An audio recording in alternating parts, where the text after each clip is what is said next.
Page 127 of the Ministry of Healing. We do this every day, you'll know it by the end. The only hope of better things is the education of people in right principles. Let the physicians teach the people that restorative power lies not in drugs, but in nature. Is there an alternative to drugs? And what are the true remedies? On that same page, she says, every person should have a knowledge of nature's remedial agencies. How many? Every person should have a knowledge of the nature's remedial agencies and how to apply them. It is important both to understand the principles involved in the treatment of the sick and have a practical training to enable one rightly to use this knowledge. When I'm giving lectures to the public, the biggest draw card is if you make the first lecture poultices, because you're not touching their knife and fork, you're not talking about the dangers of their coffee, and so this is a great way to draw people in. I call the poultice lecture almost the opening wedge. But never allow any of the poultices or herbs or even water therapies to take away from the true remedies. What are the true remedies? The true remedies are up here. And most people don't really want to know about that. They want to keep going to bed at midnight and they don't want to drink their water. They want to drink their teas and coffees or their cokes or their sodas, and you know, they just want the fast food. So they'd much rather you talk about this. They'd much rather you talk about poultices. Well, that's a good start. And what I find is, as you present these things, it makes sense. They're so simple, and these poultices can go a long way to reducing the symptoms of disease. So medicine just treats symptoms. Well, as natural therapists, we also do too, because the symptoms are the voice of the body. And so the voice of the body is saying, this hurts. So yeah, we go there and we do what we can to stop that hurting. But whereas the drugs take away the voice, natural remedies, they do take away the voice, but in the process of taking away the voice, they're healing. Whereas the drugs take away the voice, sorry, but they're not healing. In fact, that they go against the healing powers of the body. And as we have discussed, drugs can play a role in a crisis. There's no doubt about that. So what do you do if you want reaction very quickly? Well, the hydrotherapy that we looked at yesterday, we talked about how you can get pain relief quicker than even a drug there. So certainly sometimes that can play a role. Every situation is different. But the beauty of the natural medicine is if it doesn't work, you've lost nothing. Whereas if the drug doesn't work, oh dear, now you've got the side effects. So we're going to begin by looking at the onion. And I think every home has an onion. And I'm going to look at the onion as cooked and the onion as raw. So we're going to start off by looking at the cooked onion. And the cooked onion is the best for an earache. And this is one of the first poultices I ever used when my son James, who is now 43, at the age of 18 months had a bad earache, and I went to the lady next door because my first daughter had an earache at about the same age, and after six weeks and 4 courses of antibiotics, I don't want to do that again. And one of the reasons I went to the doctor is because of fear. I didn't know what to do. And my friends, my mother, they said, don't play with the ears, they'll go deaf. I don't want my daughter to go deaf. I was incredibly frustrated over this long period of time. And what's the definition of insanity? To do what you've always done and expect different results. So I'm not going to do that again. So I didn't tell anyone, because then you don't get the pressure. But I had to do something. So I went to the old lady next door. I'm 25, she's 85. What did your mother do when you had an earache as a little child? And she said, Mum would steam up an onion on the stove. So I went home, I quickly steamed up an onion on the stove. And I cut it in half. And you cut in half across. So when you cut it in half, you're looking at the rings. So when I was in Scotland 3 weeks ago, well, it'll be about 2 weeks ago now, and I told you I had the fevers and the sore throats, and after 2 days the sore throat was almost gone and the fevers had subsided, and then I travelled. And it's not a good idea, and that's one of my terrible habits, of going into things too hard, too fast, too quick. I really have to give it time. I should have taken it easy until I was fully healed, but all the travelling, I got to Oban, and Oban is on the coast, and I had planned to go to the little island of Iona. Have you heard of the island of Iona? You heard of Columba? In about the 5th century, he and his students on the Isle of Iona, they were writing out by hand the New Testament. So I was keen to go there.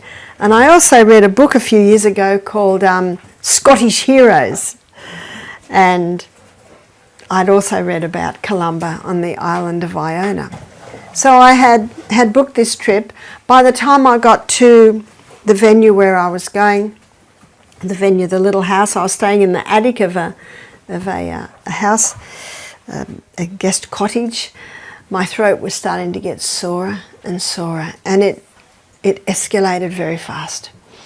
And I was doing the K-in, I was doing everything I could, but it was so sore that I went to a restaurant to get some hot soup, because it was getting to the point where I couldn't even drink water. It was too painful. And they always give you a glass of water, but it had ice in it. Oh, I sucked on the ice. That was very, very nice. Never underestimate the value of ice. I'd suck on it and let it run down my throat. That was very nice. My throat was obviously very inflamed. I could eat the hot soup. And then I went and got into my little bed sitter, but it was on the right side and my ear started to ache. And over the next hour, my ear ached terribly, and I could see it escalating. What are you going to do? And I thought, do I go to a doctor? How do I go to a doctor? I'm Australian, this is Scotland. But what's the doctor going to do? Give me antibiotics. But I've got to do something. Onion. How am I going to cook onion? So I went into 2 fast food shops and I said, excuse me, could I buy some cooked onion? No, we only send raw onion. So I went back to the little restaurant and I found the staff there incredibly nice and helpful. And so I went in there and I said to a young man named Richard, he was about 32, I said, excuse me, I've got a very strange request. Could I buy a cooked onion? And he just looked at me. I said, I've got a very sore earache. I'm a tourist and I know that onion will bring me relief. Okay, he said, I'll go and ask the chef. And he came back and he said, do you have to leave the skin? I said, yes. He said, the chef's agreed. I said, I'll come back in half an hour. He said, why? I said, well, the onion has to cook, has to get soft. So I came back in half an hour, and by now it's really hurting. And the onion was 4 times the size of this. It was a big onion. And he had it in a little takeaway container. I said, thank you so much. He said, no charge. Oh, that was very nice. So I went back to my room. What are you going to do in your room? I haven't got anything to make a poultice, but I had a little face cloth and I cut it in half. I had a knife because when I travel I usually do a lot of my own food in my room. And I wrapped it, and of course it was a lot bigger than this, but I needed something to keep it warm. And I hadn't used the waste paper bin yet, so I got the plastic bag out of there and I laid down and I wrapped it on my ear, and then on my throat, and then put it up there, and then I got a towel and folded it over and put it on and laid down in the bed. It was about 3 o'clock in the afternoon, and I dozed off to sleep. And then I woke up and it was still warm. If you can keep it warm, you can keep it there. So for people that don't want to use plastic, you could use wool. Yeah. Wool, you've got to insulate it, because if it gets cold, that will hurt the ear. Now the cooked onion is a drawer, and something you can do when the onion is cooked, you can squeeze it a little and put it into the ear. But I was by myself, and I was in a lot of pain, and that sounded too complicated, so I just did the onion on the ear. And I dozed, and I read for a while, and then I dozed for a little while. And after 3 hours, it was still a little bit warm, but I thought, that's enough. And what it had done, it was almost up to 10 out of 10, which is, excruciating pain. And it brought it down to about a 7. See, we're so used to drugs that we want it to do just what the drug does. But because it brought it down to a 7, I could handle that. And the throat was a little bit better. And so I had a shower, and you can do the hot and colds in the shower, but the ear was too painful to even put cold near. And so I went to bed, and I went to bed at 8 o'clock, and I slept. And I slept all night, praise be to God. Remember, one of those true remedies. Rest. And I woke up in the morning, and it was down to 5 out of 10. And I got my water bottle, I could drink. I said, praise be to God.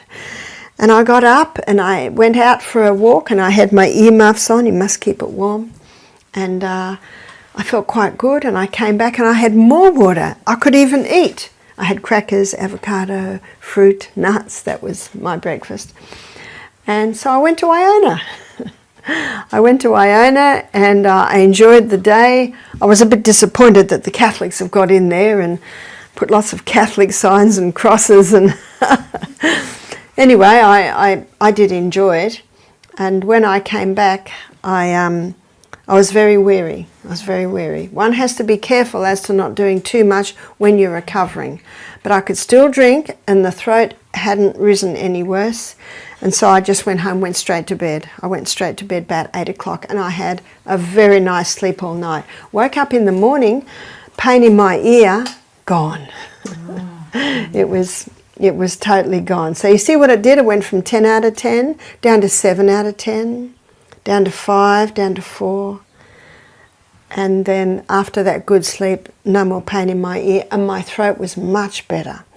So instead of 10 out of 10, excruciating pain for swallowing, it had come right down to maybe 4 out of 10. I could drink water, and then I had to pack up, but I went on my morning walk first. Remember the true remedies? We're down by the sea, breathing in very, very deeply, could drink my water easily now. And then for lunch, I went back to that little restaurant, and would you believe that I had carrot and coriander soup, and then I had a sweet potato and caramelized red onion quiche, broccolini, and praise be to God when he gives you good food. And it's the first solid food that I had had for many days, really solid. And I couldn't see Richard, I so wanted to tell him. And I was just about to leave, and I saw Richard, and I went up with a big smile on my face. He said, "Did you get to Iona?" I said, "Because of the onion." I said, "Because of the onion." I said, "Thank you so much." I said, "I just want to thank you for your kindness." Do you know, he just beamed. He just beamed. Because doing good for others, it's just a beautiful thing. Now, the chef and the waiter both know about onion poultices. So it's a powerful thing to do. So here was I in a situation, what do? I'm not even at my Scottish mum's house. I'm in a little bed and breakfast type thing. Well, what are you going to do? Do you know God has a solution? God has a solution through every single situation. And whoa, have not I found that as I travel. Because hiccups happen all the way along. Don't remember Psalm 34 says, many are the afflictions of the righteous, I think it's verse 19, but the Lord will deliver him out of them all. So hiccups will happen as sure as the sun rises. And don't be surprised when they happen, because there's an enemy out there who, like a roaring lion, wants to devour us. And so, the onion. And do you know where I got this idea? A friend of mine, he always uses onion on his children. And he said they were travelling once, and he said his little boy, it was getting to evening and they still had a couple of hours before they got to their destination. The little boy yelled out, "Dad, I need an onion!" The children knew what was going to help. So I said, "What'd you do?" He said, "Oh, I just went into a restaurant." And that's where I got the idea, is I just went into a restaurant. So you can keep it on there, and what you of course do is you wrap it. And remember, those open bits are out. Keep the skin on, because that will hold it in place. Do you cut it before or after you boil it? After I boil it. And then I wrap it. Now when I first wrap it, it was still boiling, so I just held it off a little bit. And I was certainly getting the heat and the fumes, because the onion is a drawer. And whenever there's inflammation in there and the muscles cramp against it, it reduces it. Doesn't heat increase inflammation? It can, but because of the properties in the onion, that reduced it. And then eventually I could place it on the ear. So I wanted to also tell you those stories to show you that when you put an onion on your earache's not going to go. But if it can just be brought down to where it's manageable. And if my earache had risen up again, I just go and get another onion poultice. Can you see how what you're looking for, and we've talked about this a few times, is response. So it brought my 10 out of 10 pain, that's not right. It brought my 10 out of 10 pain down to 7 out of 10, and I could sleep. I could sleep with that. For the next poultice, you would use a different onion. Absolutely, because this is drawing. This is drawing. You can also use the cooked onion poultice for a boil. And a man rang me up. He said, "I've got boils on the inside of my nose." Woo! He said, "I get them from time to time. They are so incredibly painful." And I said to him, "Well, we advise a cooked onion." But I said, "I don't know how you can do it on the inside of your nose." I left it with him. He got back to me later. He said, "I woke up the next morning and the whole side of my face was swollen." He said, "I was in so much pain." So he said, "I just cooked the onion, cut it in half, wrapped it, and put it on the just like this, bigger than this." He said, "It brought so much relief." And he said what it did was it brought so much relief and it felt so good, I just kept it on there for 3 or 4 hours. And he said when I took it off, there was this moisture happening and it all came away. See, what the onion does with a boil, it draws everything in to the central spot of a boil, and the onion opens it. It draws it to the point, and because it's hot and moist, it'll make an opening and all comes out. He said to me, "I can't believe it." He said, "Usually I'm in pain for days."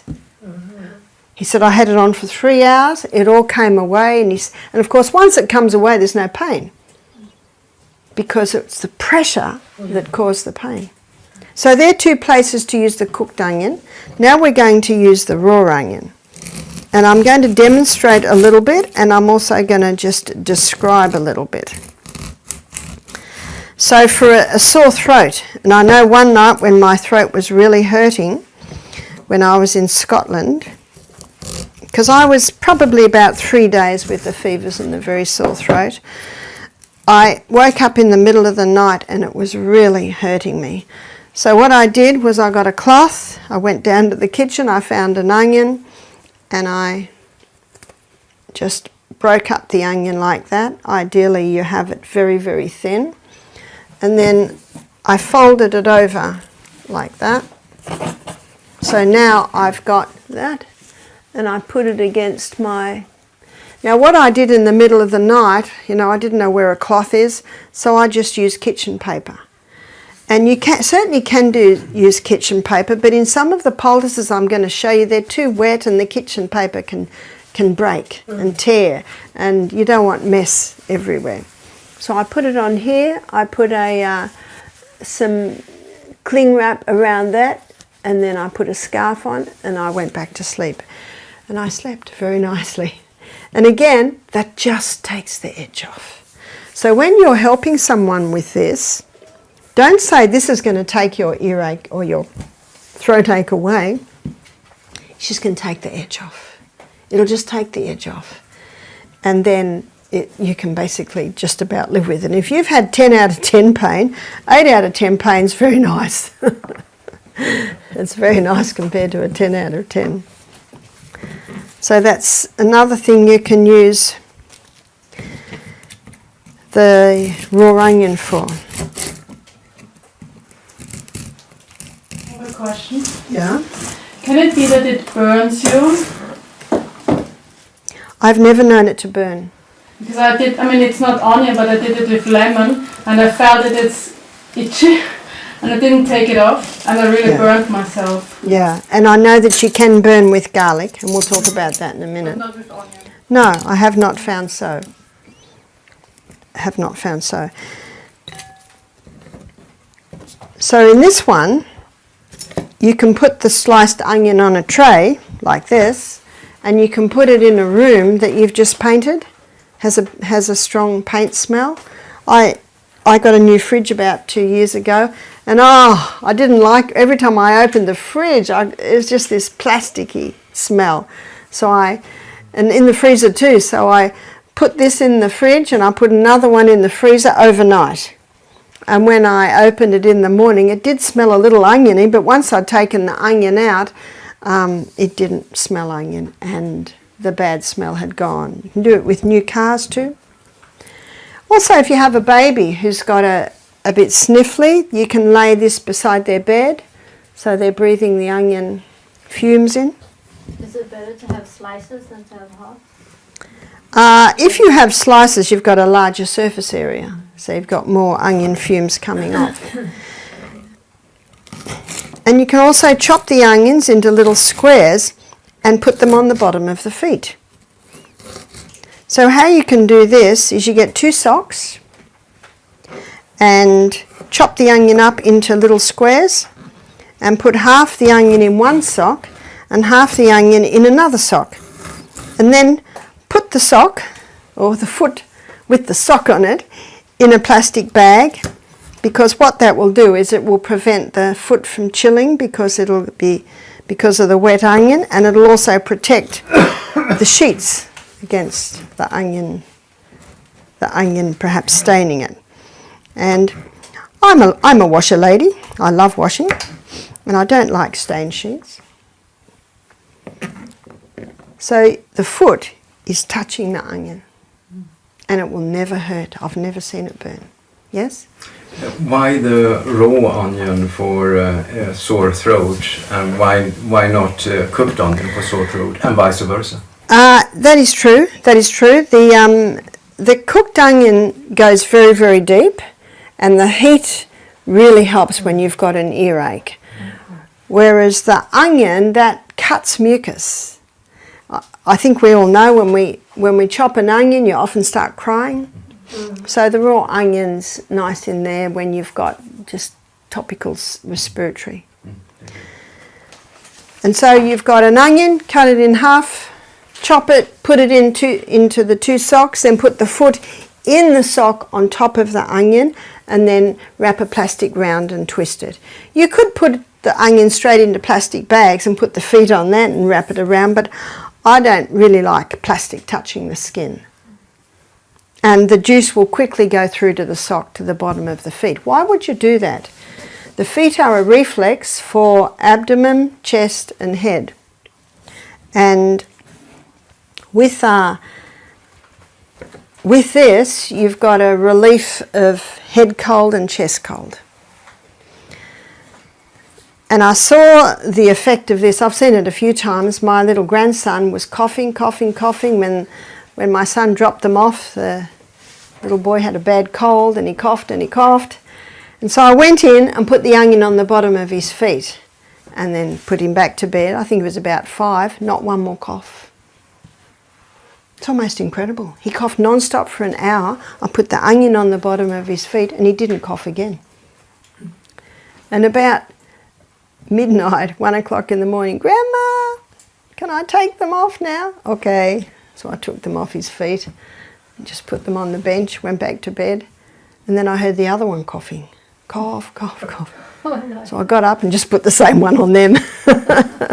I wouldn't have done it a day later. It was only a few hours.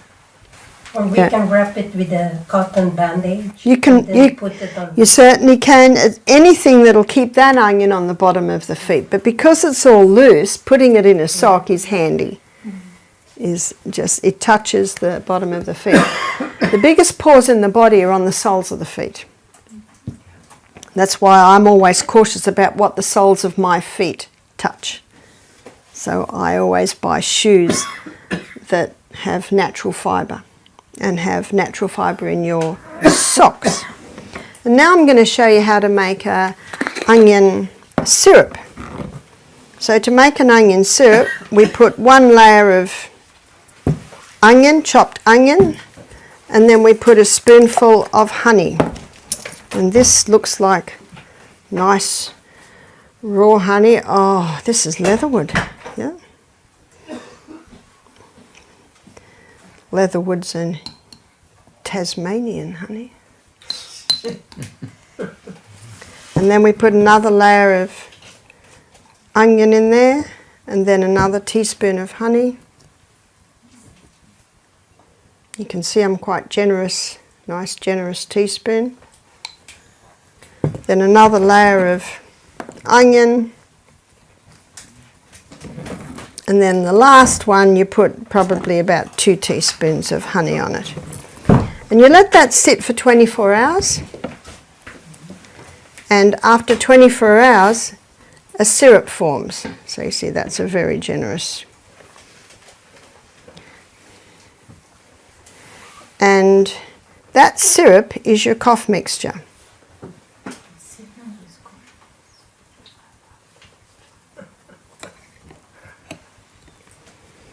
By the end of our demonstration today, the syrup will start forming.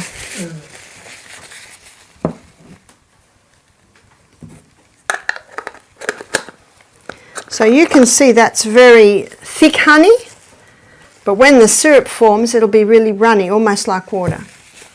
So you let it sit in there 24 hours, and after 24 hours you strain the onion out, and then you've got your cough syrup.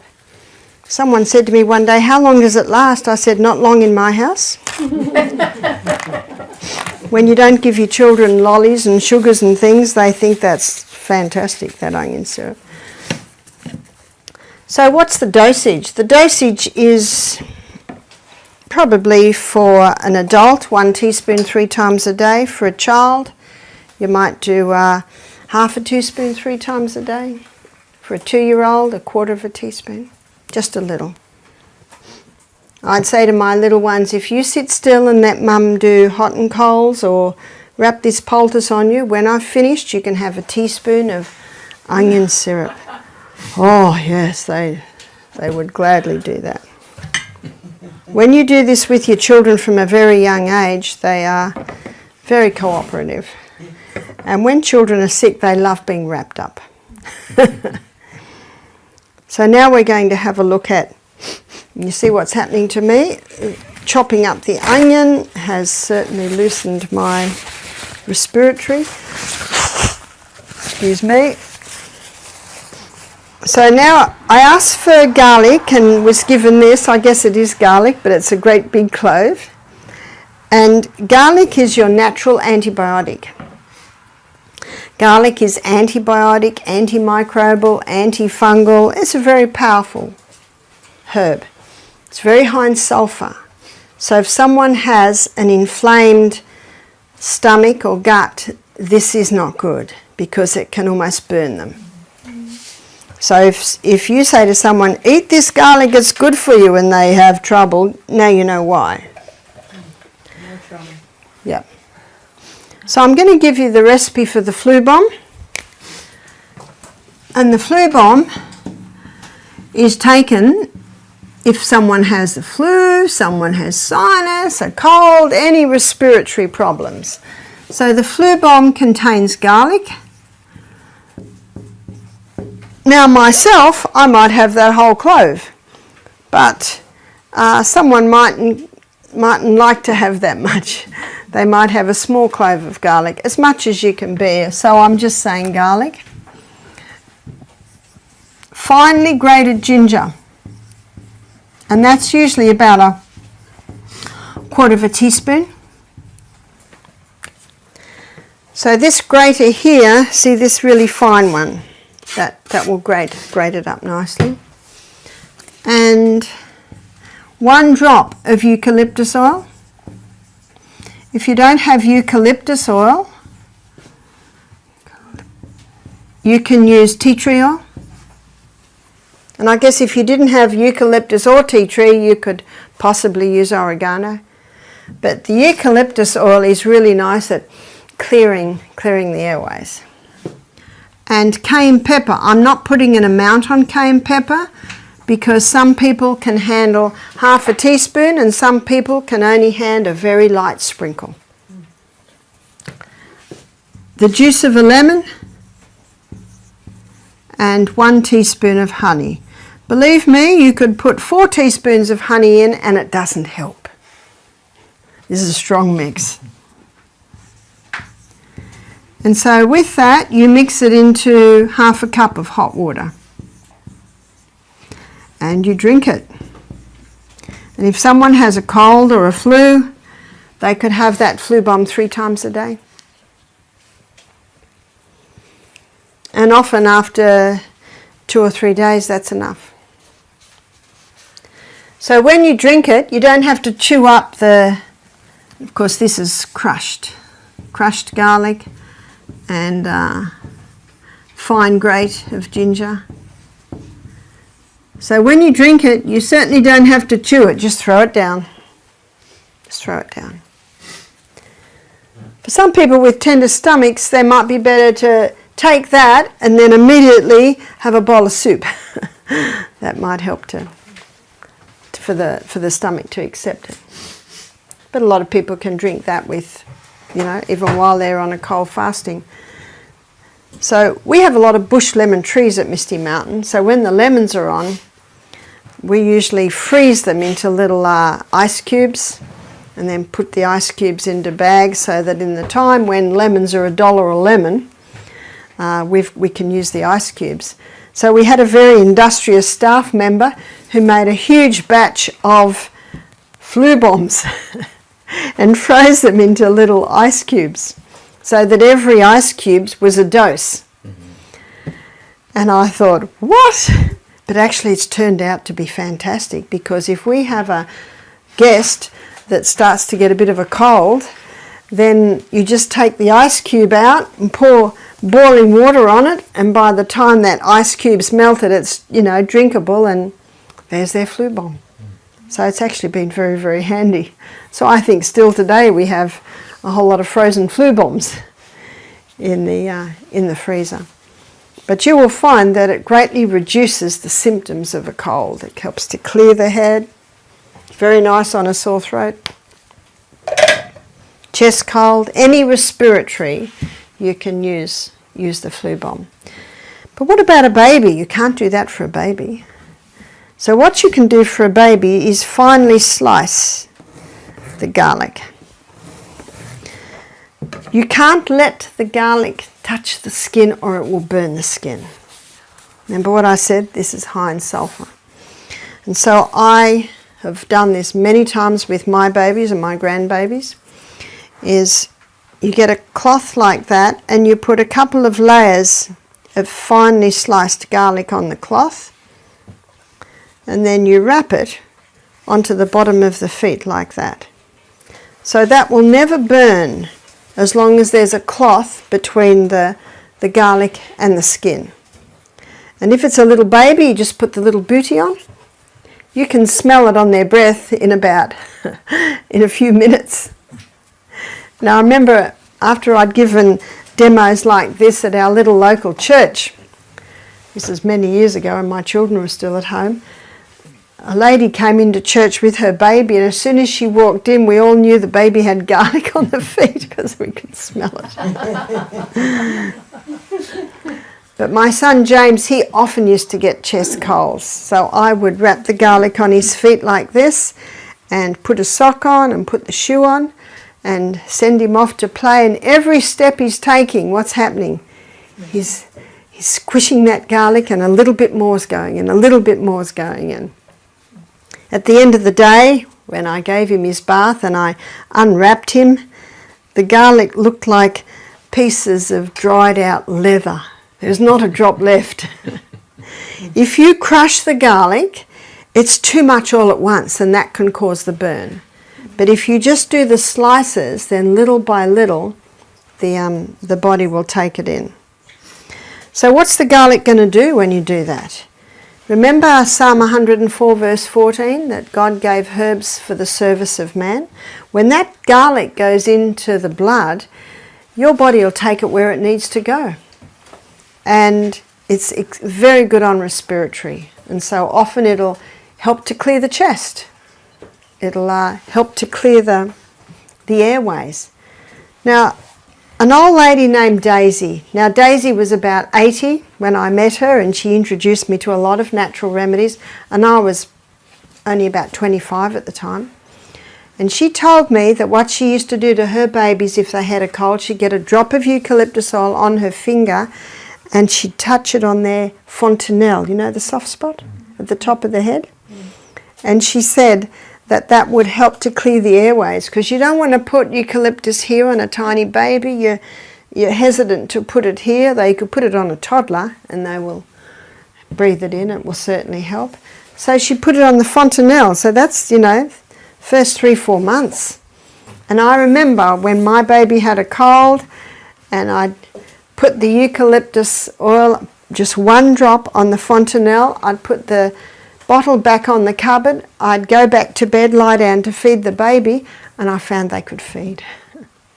It seemed to just clear the airways. And the garlic for the baby, you'd rather do that for the baby than the onion? You could do either. You could do one night and the other night. Yeah. And you could see what it does. But the garlic's definitely a lot stronger.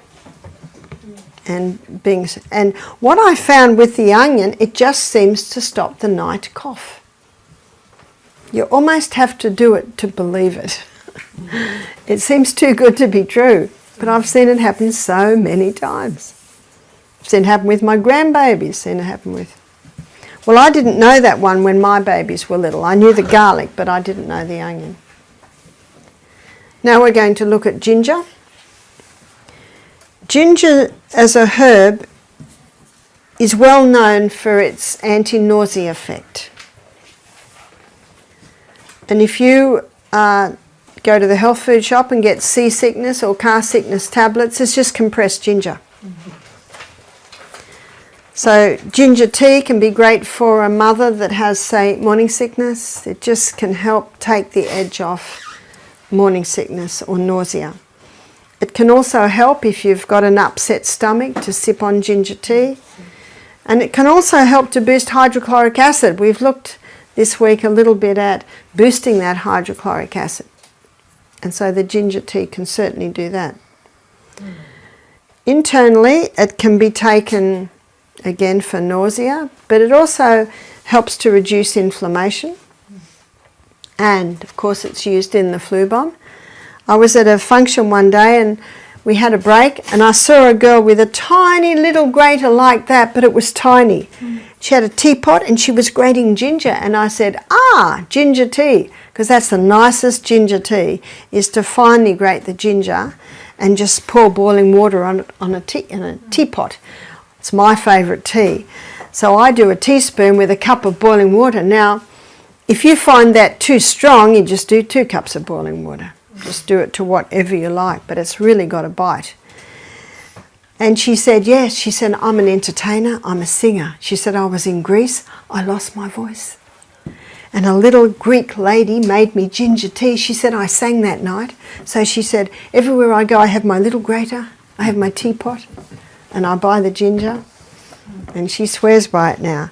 If you go to Asia and have a massage, when your massage is finished, they always give you a cup of ginger tea. Ginger tea can also warm a person from the inside.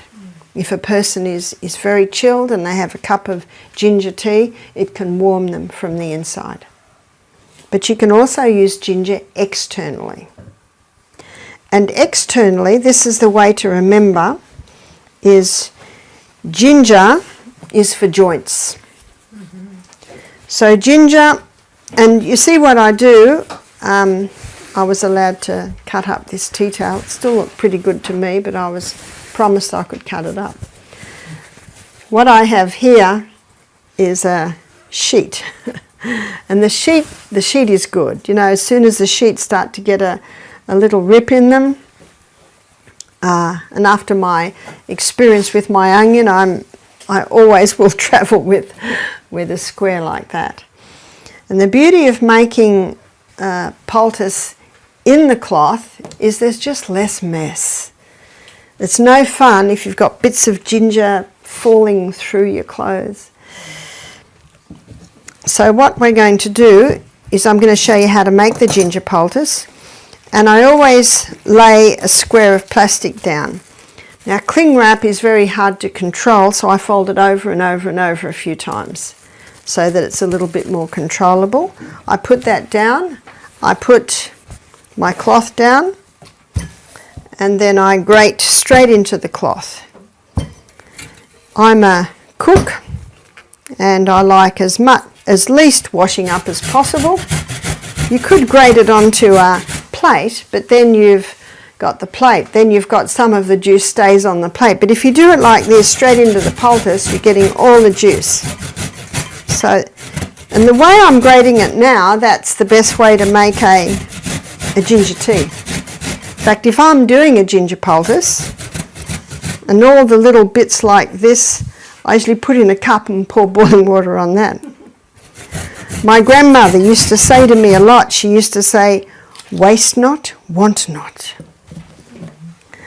And so I don't waste much. So you scrape that ginger off. Now when I say ginger's for joint, it's excellent for any joint inflammation. What the ginger appears to do is pull the inflammation out of the joint. Even muscles? Mostly joints. So here's our ginger, and that's about how much you'd use. That might be 2 teaspoons. And then you fold it over. I say we're folding over north, south and east, west. So top and bottom, and then over to the other sides, like that. And when you've made that, you turn it over. Now can you see the moisture coming out there?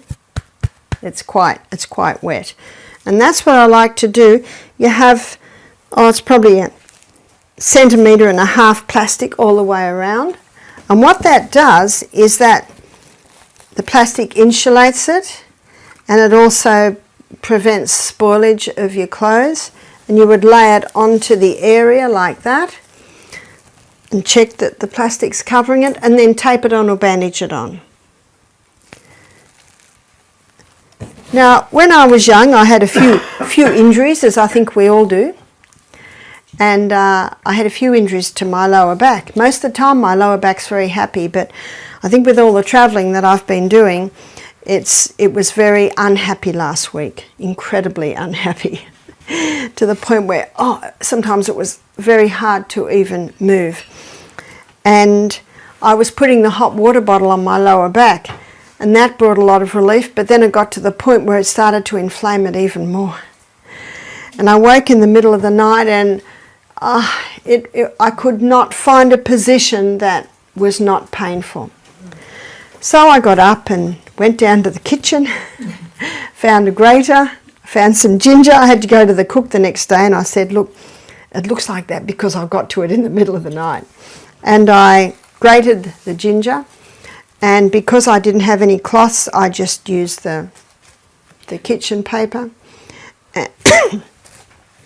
put it on the plastic, laid it on my lower back, and then just put some undies on that came up high to hold it in place, and then laid down on my lower back with my knees in the air so my back's flat onto the poultice. At first it's cool, but then it took about half an hour and the heat, so hot. See, the reason why a hot water bottle on a painful area helps is because when you're in pain, it's almost as if the muscles go out in sympathy and they cramp. And even though you try and relax, it's hard to relax when you're in a lot of pain. So what the ginger poultice does, it's pulling the inflammation out of the joint. That's causing a lot of heat in the area, and that heat relaxes the muscles. Oh, I got so much relief. I just fell asleep, and I slept for 5 hours without a break. And when I got up in the morning, my lower back was not as sore. Now, as you can see, in my travels, I have certainly been afflicted. Afflicted by many things. But I thank God for these natural remedies. And we know that this is a work that the devil hates. But I thank God that many of the afflictions of the righteous, but the Lord delivers him out of them all. And a just man falls 7 times and rises up again, is that right? And I was just very thankful that as I lectured, you couldn't tell that my back was very sore. When I sat down it hurt, this made such a difference. Such a difference. So at first I was getting away with the hot water bottle, but then it seemed to just inflame it more. But the beauty of this is it creates a heat that will relax the cramping muscles, but it pulls the inflammation out of the joint. So one lady, she had a very painful finger. It was like an arthritic finger, and she said, I haven't been able to bend my finger for a year. And she said, it's always painful. She said, sometimes it's hard to get to sleep. So we did a tiny little ginger poultice. Covered it with a little bit of plastic, taped it on, and we always ask God to bless it. Because there are many methods of healing, but there's only one that God approves of. And that's the method that works with the healing powers of the body and uses the herbs that he's given for the service of men. The next morning, the lady came running in with this big smile. She said, look, 1 night of a ginger poultice. It had just taken the inflammation out enough for her to be able to bend her finger. And I have many stories. We could be here till midnight with the stories that I have. But when you start doing this, you will have stories. And your story is the most powerful one, yes? So with the ginger, where does the inflammation go, and how can we get it out completely from the body? The inflammation appears to go into the poultice. Because the heat, now if you can put this ginger poultice on an area that's not inflamed and there'll be no heat. The heat only seems to, and that's why I have just come to the conclusion that it's pulling the inflammation out of the joint to the skin. And one lady said to me, Barbara, the poultice is getting so hot. I said, well, if it's too hot to bear, just take it off. Because even if it's on for half an hour, it seems to have an effect. And one lady saw my lecture on YouTube and she put it on her knee. And she was so excited. It got really hot. And after about 3 hours, when she took it off, she could move her knee and it wasn't near as painful. It wasn't totally gone. So she put another one on. She actually put one on in the morning, another one on in the afternoon, had her shower, was so excited she put another one on overnight. And when she woke up in the morning, all the tissues were swollen and there were little blisters on the skin. And she emailed me, she said, what have I done? And I laughed, I said, you've just overdone it. It pulled too much inflammation out to the point that it irritated the skin. She said, what will I do now? Potato Oops, can't find my potato. Did we get a potato? We'll get a potato. A potato poultice reduces the inflammation of the tissues, whereas this reduces the inflammation in the joint. And I said to her, you probably won't be able to do a ginger poultice, for about 4 or 5 days till that recovers. So when someone wants to do a ginger poultice on an inflamed joint, I usually say, just do it for 2 hours in the afternoon. And if you just do it for 2 hours in the afternoon, it'll get the inflammation down enough so you can sleep. And then don't do it again till maybe 2 hours the next afternoon. And what one lady said, the first ginger poultice was so hot. But she said the second one wasn't so hot. And I said, isn't that interesting? So it pulled out a lot in the first, and maybe there's not as much to pull out in the second. So the question, what do you do to prevent that inflammation?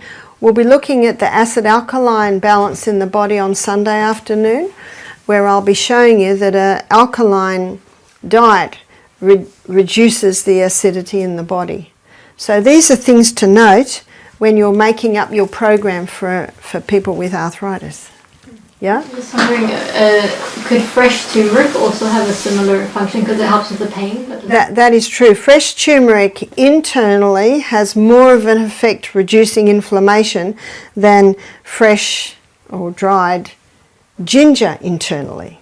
So that is interesting. We have found that taking turmeric internally greatly reduces the inflammation much more than taking the ginger internally. But on the other hand, applying the poultice, we find the ginger more effective.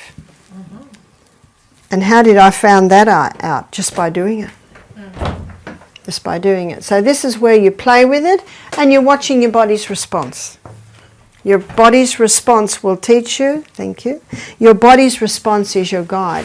And the people you are helping, their response is your guide.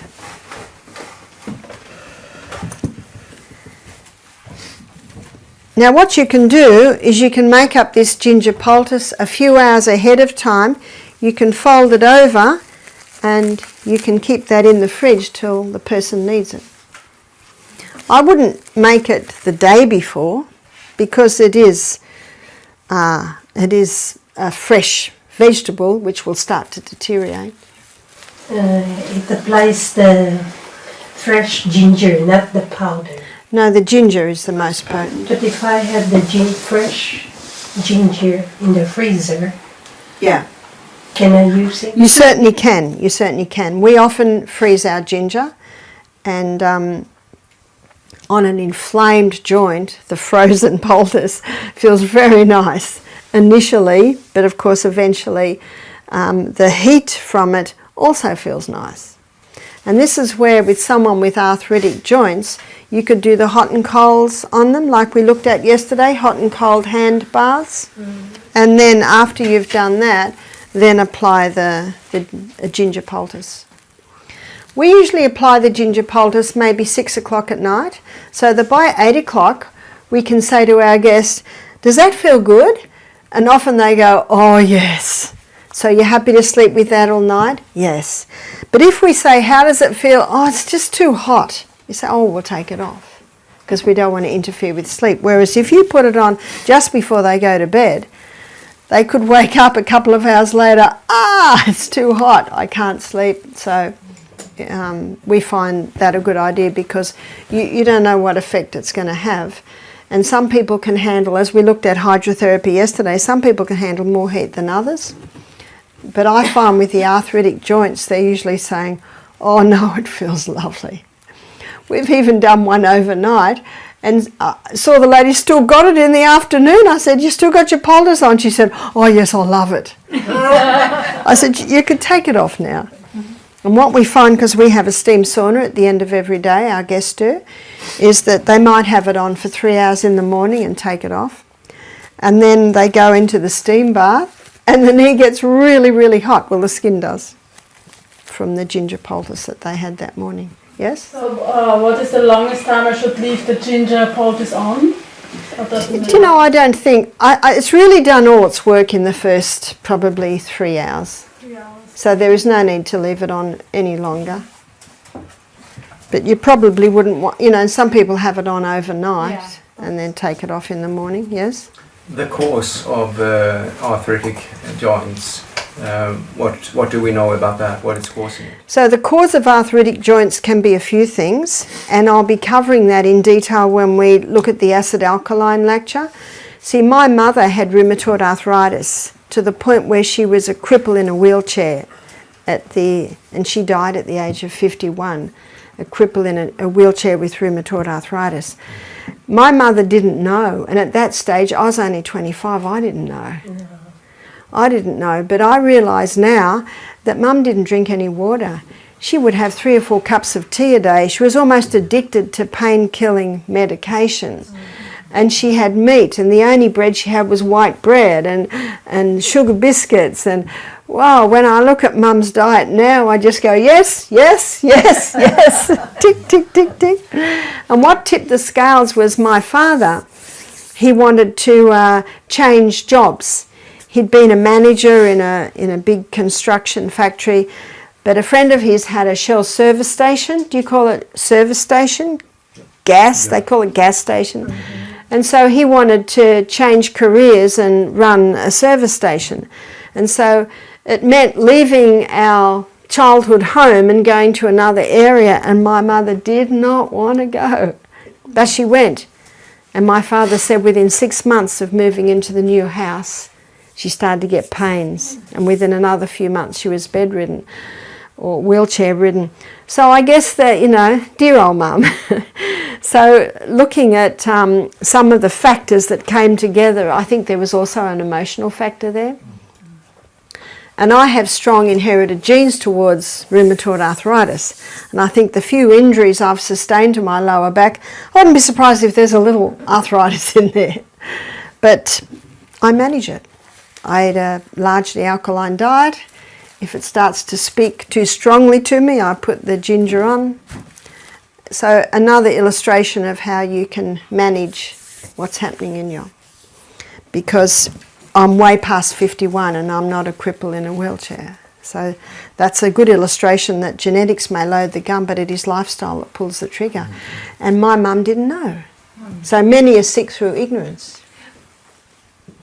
So that's the ginger, and we're going to look at potato, and when we've looked at potato we're going to have a break. So let me show you potato. The potato you make very similar, the way we made the ginger. But potato is quite wet. I find it even wetter than ginger. And there's nothing worse than leaking potato poultices. So I'm very fussy how I make a poultice, because I have had some staff that are a little bit sloppy with it, and then the guests wake up in the morning, there's grated potato all through the bed, you know, and stained on the sheets. Whew. And often, if that happens, that guest doesn't want another poultice because it was just too messy. And so it's important to be very neat with your poultices. So with the grated potato poultice, it reduces joint, well, the ginger's the joint, it reduces tissue inflammation. So where would we use the potato poultice? Anywhere where there's tissue inflammation. Now you might be familiar with Ellen White's comments on James chapter 5,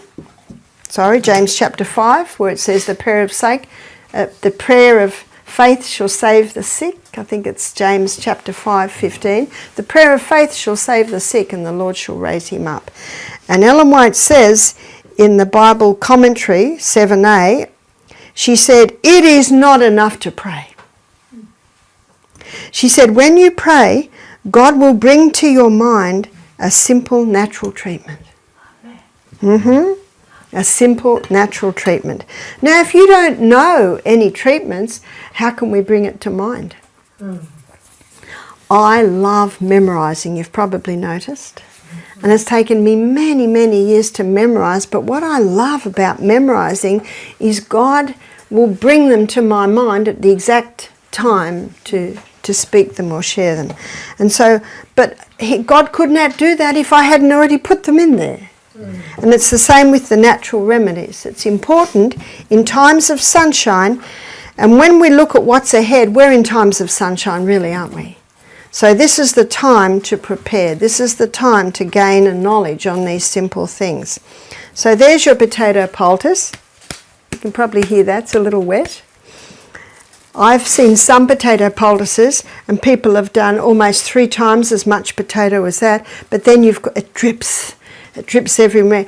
Now the beauty of making a poultice the way I have, you've got a lot of packing at the back, so if there is a little bit of excess juice, this packing at the back is going to take it up. And notice again, we've got probably a good 1.5 centimetres, sometimes 2, around the poultice. So where would you apply this poultice? You would apply this poultice wherever there's tissue inflammation. So if someone sprains their ankle, do the hot and colds. And remember my daughter Julia, she couldn't handle a straight ice, so we did a minute hot and a minute cold. And you'll go more to the minute cold if there's a lot of inflammation. And then one time we did the potato and another time we did cabbage. And when you use cabbage, you've got to pulverise the leaves so they're soft. Or you could dip the leaf in boiling water and wrap it around the leg. So cabbage and potato are very similar in their effect, and it'll reduce the inflammation. Ingrown toenails are fantastic for hot and colds, ingrown toenail, then grated potato. And that grated potato will get that inflammation right down, as will the hot and colds. And then, and only then, could you cut that nail. Don't even try and cut that nail when it's inflamed and sore. And I remember a man visited once and he had a toe twice as big as toes should be. And he had an ingrown toenail. He was a visitor. And some of the people were saying, let's get scissors and cut it. The poor man's looking horrified. And I said, no. We're going to do the hot and colds. That brought him 50% pain relief. How long does it take for a painkiller to work? We looked at this the other day. It takes half an hour. Well, he had relief in 15 minutes, 50% relief. And then we put a grated potato on. Oh, he couldn't stop looking at me and smiling. And he told me that he did it again when he got home, and when he woke up in the morning and took it off, the toe was right back. It looked like a dried prune. That's all right. But it had come right back to normal and it was starting to leak the pus. Okay, and then he's got total relief. There's a lot to say on the grated potato. I'd like to call a break now. And when we come back, I'm going to explore this a little bit more.